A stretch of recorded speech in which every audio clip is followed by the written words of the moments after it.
नमस्कार, बीना TV news में आप सभी का स्वागत है। जैसा कि आपको मालूम है, एमपी में चुनाव की घोषणा को अभी 3 महीने शेष है और प्रत्याशियों का ऐलान कई बार नामांकन भरने की तारीख तक हुआ करता था।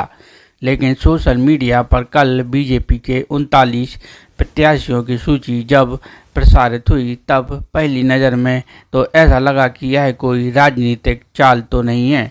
फिर स्पष्ट हुआ कि बीजेपी ने हारी हुई सीटों पर अपने प्रत्याशियों का ऐलान कर नया दांव चला है। कांग्रेस पिछले 4 महीने से यह बयान दे रही थी कि हारी हुई सीटों पर उनके प्रत्याशियों का ऐलान काफ़ी पहले कर दिया जाएगा। बीजेपी इस मामले में कांग्रेस को मात देते हुए यह संदेश पहुंचाने में सफल हुई है कि बीजेपी का राष्ट्रीय नेतृत्व मध्य प्रदेश के चुनाव को बहुत गंभीरता से ले रहा है। प्रधानमंत्री नरेंद्र मोदी की उपस्थिति में केंद्रीय चुनाव समिति की दिल्ली में बैठक हुई, तब किसी को इस रणनीति का आभास नहीं था कि बीजेपी प्रत्याशियों का ऐलान कर सकती है। चुनावी रणनीति परसेप्शन और राजनीतिक संकेतों पर चलती है। एमपी के चुनावी संकेत इस सूची ने साफ कर दिए हैं। सबसे पहले ये संकेत दिया गया है कि भाजपा नेतृत्व चुनाव जीतने के लिए पूरी तरह से गंभीर है। प्रत्याशियों के चयन में केवल जिताऊ क्षमता ही एकमात्र आधार है। यही इस सूची से संकेत मिल रहा है। ऐसा बताया जा रहा है कि इन प्रत्याशियों के चयन में केंद्रीय नेतृत्व के सर्वे के आधार पर सबसे उपयुक्त प्रत्याशी का चयन किया गया है। प्रत्याशियों की सूची ने इन चर्चाओं को भी विराम दे दिया है कि ज्योतिरादित्य सिंधिया के साथ बीजेपी में शामिल हुए सभी विधायकों एवं उपचुनाव में हारे विधायकों को चुनाव के टिकट मिलने की गारंटी है। इस सूची में कुछ ऐसे प्रत्याशी घोषित किए गए हैं जो सिंधिया के साथ आए पूर्व विधायक की सीटें हैं। इससे भी यह स्पष्ट हुआ है कि बीजेपी चुनाव में जीतने की क्षमता को ही एकमात्र आधार बनाएगी। इस सूची में यह भी पता लग रहा है कि कुछ पूर्व विधायकों के परिवार के लोगों को भी प्रत्याशी बनाया गया है। पार्टी राज्य में चुनाव में जीत को ही अपना पैमाना रख रही है। इसके लिए परिवार के लोगों को भी टिकट देने से परहेज नहीं किया गया है।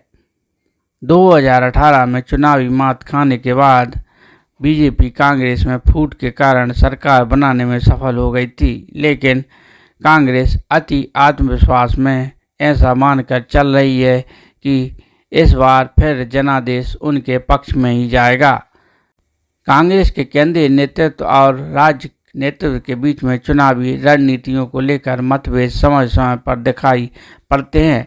बीजेपी की सूची के राजनीतिक संकेत साफ हैं कि पार्टी एमपी के चुनाव में कोई गफलत नहीं करना चाहती। केंद्रीय नेतृत्व जीत को लेकर कोई भी कमी नहीं छोड़ना चाहता। बीजेपी के चुनाव की जीत के लिए दृढ़ इच्छा शक्ति और रणनीतियों को अंतिम रूप देने की शुरुआत कांग्रेस पर रणनीतिक दबाव बढ़ाने का पर्याप्त कारण बनेंगे। विधानसभा चुनाव में प्रत्याशी चयन हमेशा जीत हार का महत्वपूर्ण कारण बनता है।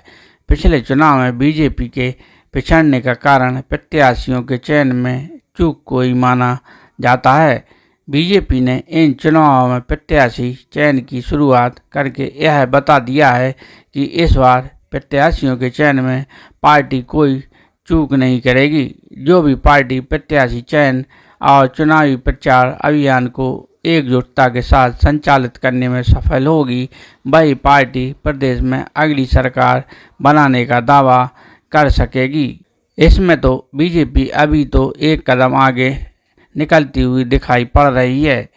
बीजेपी की इस सूची में पार्टी ने सब नियमों को साइड में रख दिए हैं, चाहे उम्र की सीमा हो, वंशवाद या पार्टी से बगावत करने वालों को टिकट या फिर हारे हुए लोगों को टिकट देना।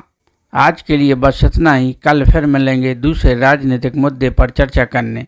इस तरह के राजनीतिक और अन्य मुद्दों की जानकारी के लिए हमारे चैनल को सब्सक्राइब करें और बेल आइकन प्रेस करें, ताकि जब भी कोई हम नया वीडियो डालें उसका नोटिफिकेशन आप तक पहुंच सके। धन्यवाद, नमस्कार।